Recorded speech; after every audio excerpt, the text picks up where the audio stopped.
31 мая в Республике Башкортостан состоялось закрытие краткосрочной программы «Наставники не рядом, а вместе». Участвовало 10 пар – наставник и подопечный. Первые встречи в рамках программы начались уже 16 марта нынешнего года в стенах БГПУ имени Мифтахиддина Акмуллы. Уже более 35 субъектов Российской Федерации выразили поддержку данному социально значимому проекту. В качестве наставников выступили государственные деятели, руководители предприятий высшего звена, деятели культуры, образования, искусства и бизнесмены. Подопечными проекта являлись лица до 23 лет, находящиеся в трудной жизненной ситуации, дети-сироты и дети, оставшиеся без попечения родителей, а также дети с ограниченными возможностями здоровья и другие.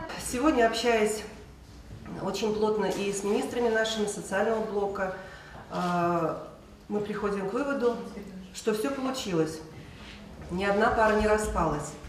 И, конечно же, нашим наставникам хочется выразить большую благодарность, что нашли время и потратили свои силы и энергию для того, чтобы преподать, пожалуй, нашим ребятам самый главный урок в жизни.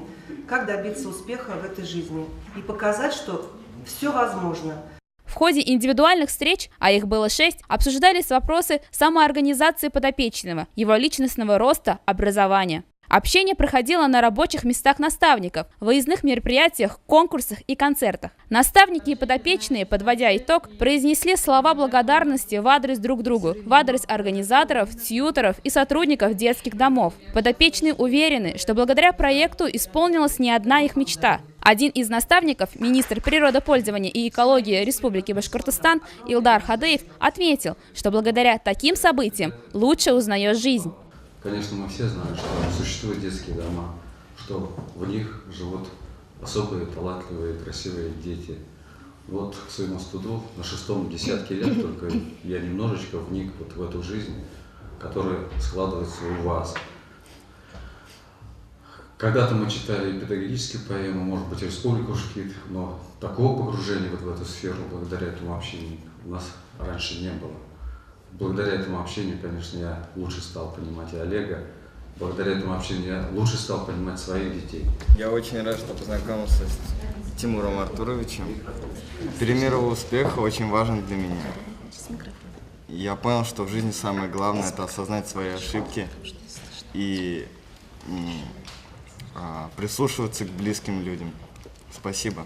Каждая пара сопровождалась сертифицированным тьютором. Он обеспечивал формирование и реализацию индивидуальной образовательной программы, исходя из целевой ориентации подопечного на собственное развитие. В проекте было 3 ключевые фигуры – это подопечный, наставник и тьютор. Тьютор был в такой супервизионной позиции, он сопровождал работу наставника, помогал, потому что среди наставников были люди, которые, может быть, не имеющие педагогического образования, и важно было выстроить встречу, чтобы это были не просто разговоры о жизни, о каких-то планах, а чтобы это для ребенка это была индивидуальная траектория развития, траектория самоопределения. И у нас все получилось. Это были сертифицированные тьюторы, они прошли специальную подготовку, они прошли специальную сертификацию.